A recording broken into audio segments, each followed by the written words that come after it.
Greetings, mortals! It is I, Remortis, coming at you with another guide to Warhammer 40k Rogue Trader.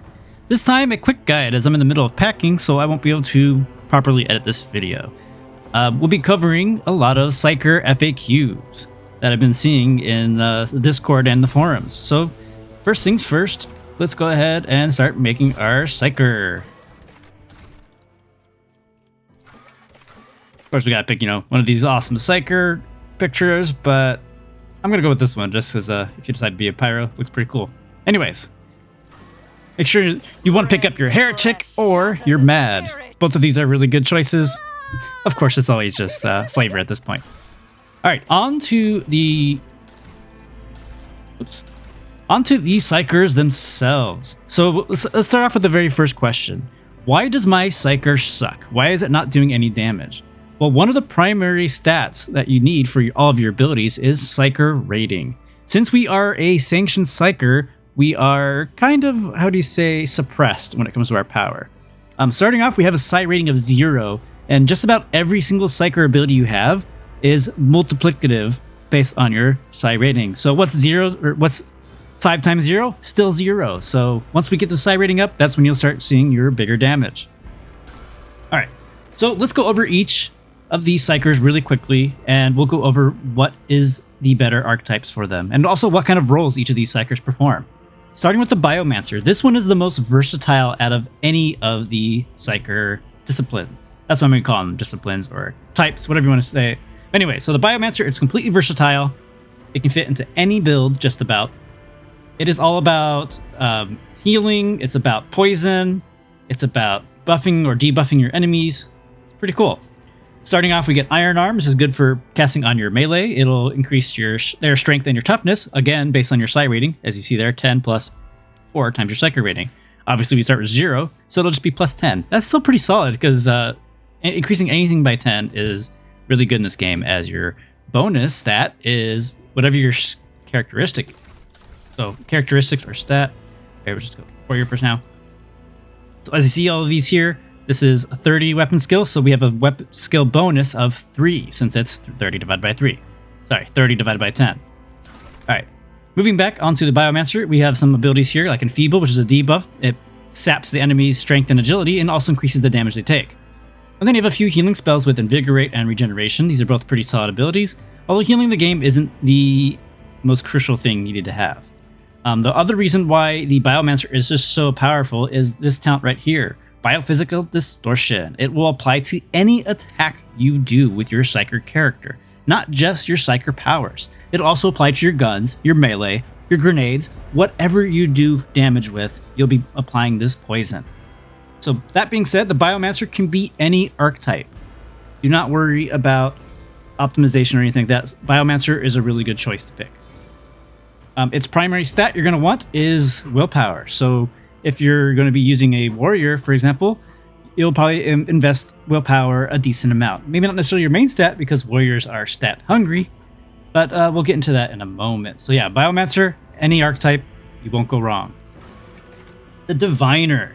This one is a little bit interesting compared to the other archetypes. It's about predicting the future, more or less, and by doing so, we have a few buffs that can enhance our allies, such as Forewarning will increase our dodge and parry rating to a particular character.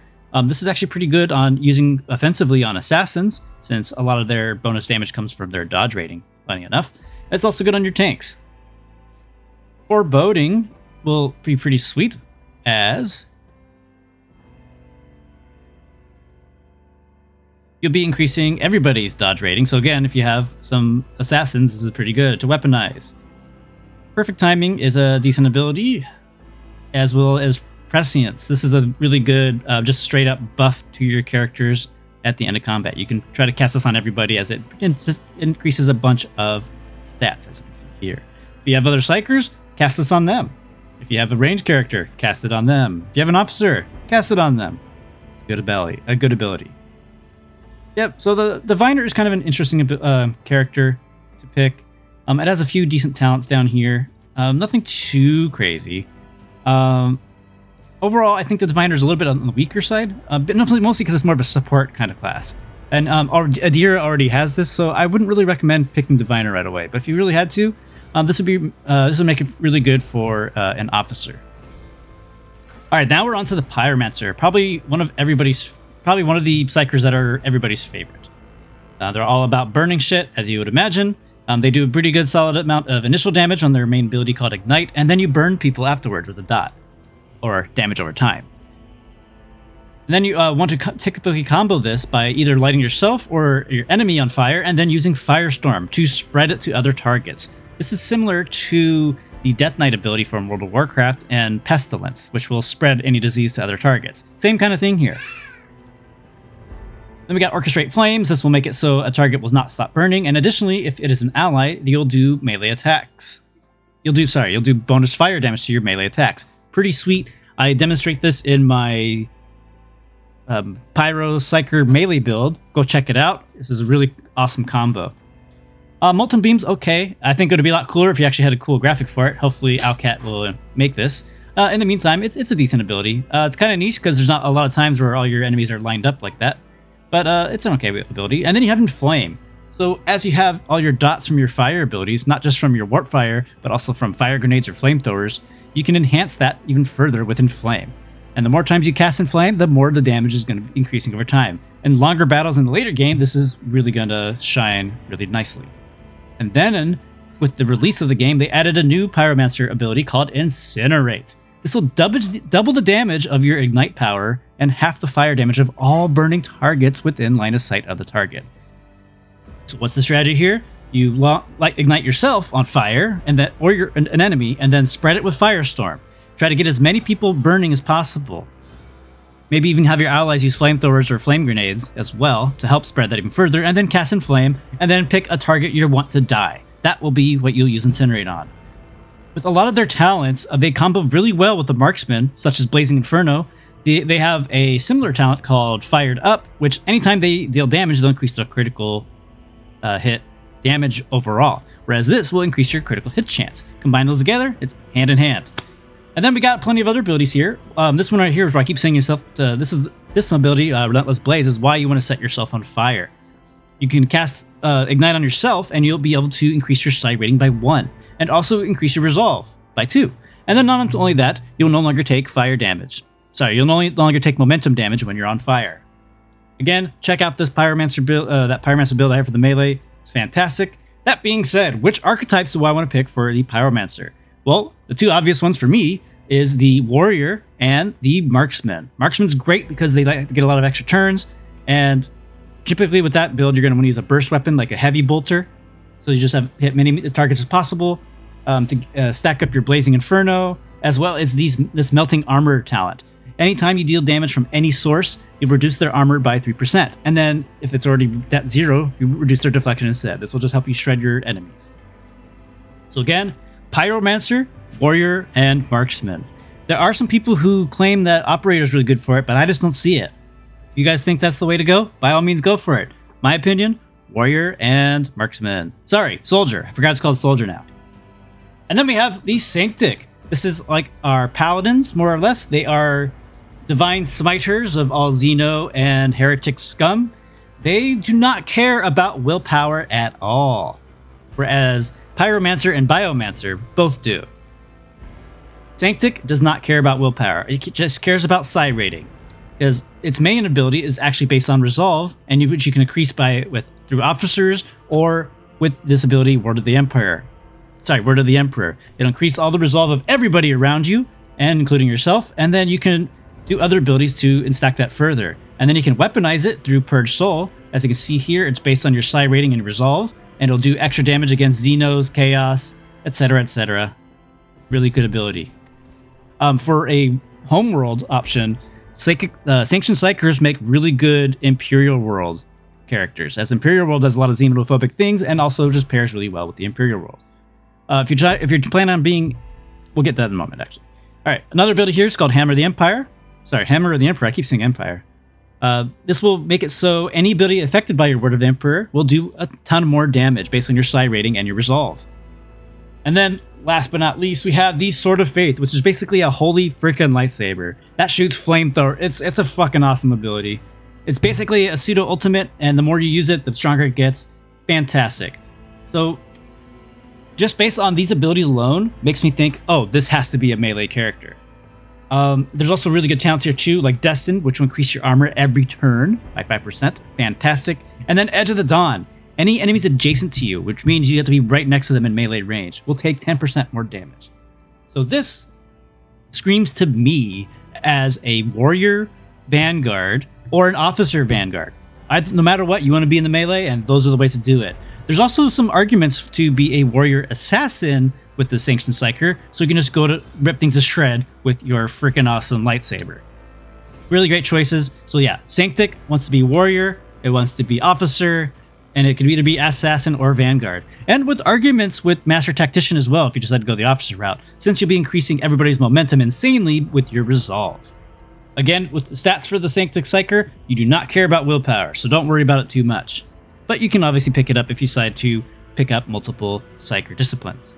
And then last but not least, we have the Telepath. The Telepath is also an offensive Psyker type, typically with debuffs and also really powerful spells such as Psychic Shriek, which is just your standard burst attack. And then there's an AoE version of it as well with Psychic Assault. Pretty sweet. And then their abilities are all kind of like about predicting the future. You can do Aftershock. Anytime you deal damage with mental stuff, it'll hit them again. Pretty sweet. And then, yeah. Anyways, so what would you want to play as the Telepath? Well, the Operative is really good with them, and so is the Marksman. Anything else kind of doesn't really fit with them. Yeah, Telepath, Marksman, or Operative. Good choices. Now, what if we wanted to combine our Psyker disciplines? As we're leveling up, we'll go over here to our archetype. We'll just pick Warrior again, just for funsies. Oh, yes, right here. Sorry. If you go here, so when you pick your abilities, you can pick stuff for your archetype. But if you're playing as a Psyker, you can pick up the other Psyker disciplines, and that'll consume your ability slot, unfortunately. But then moving forward, you can pick up those associated Psyker talents as well as Psyker abilities coming up. So I really wouldn't recommend picking up more than 2 Psyker types, unless you're using this on Adira. She can pick up a third one pretty reliably, since she already starts off with Diviner and Telepath. Alright, so now let's go back a little bit and go over each of these types again. So Biomancer is good at being anything. Do not worry about anything like that. Nothing super specific. Pyromancer, again, wants to be a warrior or soldier. And which homeworlds would it like to be? It would like to be Deathworld, mostly because of Lifetime of Scars. As you can see, I'm not sure if you can see my cursor. Hopefully you can. Deathworld characters will take reduced damage based on their toughness, less damage from Flame, and Toxic. So hopefully that should apply to the Biomancer as well. But the Flame is the main part, since we're going to be burning ourselves. Lifetime of Scars is really good. And then there's another ability here called Wounded Beast. Anytime you hurt yourself or get an injury, usually whenever you hurt yourself, especially on higher difficulties, you'll injure yourself, you'll be able to enhance your agility and willpower further. Pretty sweet. You can do some really abusive stuff with this if it works properly. And then same thing with traumas. They'll count as 3 injuries, so that's plus 15 to a certain each of these stats. It should stack sometime. It wasn't really implemented very well in the pre-release. Hopefully it's good now. But yeah, Deathworld's a really good option. The other amazing option for the Pyromancer is the Forge World. Same thing with Deathworld. They have an ability that reduces your fire damage you take with Fires of the Forge. Pretty dope. And then, where is it? And then it has some good stuff if you're going to be using heavy armor. Forge World's a really good Forge World is a really good homeworld to pick, especially if you're going to be using a heavy armor. Pretty much if you're going to be playing a heavy armor character, you're going to be playing this Forge World. And then what Forge World enhancement will we pick? Never pick an analytic system. It seems like it's good, but crit hit chance is kind of a bait, as there's so many different ways you can increase your critical hit chance, and this just becomes a wasted ability, since once you're at 100%, you don't get any benefit from it. In which case, I highly recommend picking Locomotion System. It gives you a ton of agility. Sorry, it gives you a ton of dodge and movement points based on your agility. This is an amazing ability for assassins. And then we got subskin armor. Just getting more armor for just increasing your toughness is pretty solid. All right. I know it's a little bit long-winded, but yeah. So Pyromancer. Oops. So Pyromancer wants to be Deathworld or Forge World. You could do Imperial World if you like, or Fortress World even if you're doing a marksman. But I personally think Forge World and Deathworld are the way to go. If you're playing a warrior, go Forge World. If you're playing a soldier, go Deathworld. All right, and the Sanctic, same kind of thing. If you want to be, you'd either be Imperial World, as you can get abilities like here, Ready to Serve. Whenever you cast your spells on anybody, you'll enhance the resolve even further based on your fellowship. And then Better to Die for the Emperor. When you're below 40% wounds, you'll increase your stats and your resolve. Pretty dope. And then right here, no heresy. You'll just stack even further with your anti-Xeno abilities. And then Humanity's Finest, you can pick any stat. So yeah, if you're playing a Sanctic, you're going to be picking Imperial World or the Forge World if you're going to be going with the melee heavy armor build. Heavy armor build. And there are some really good Psyker armors that are heavy armor exclusive.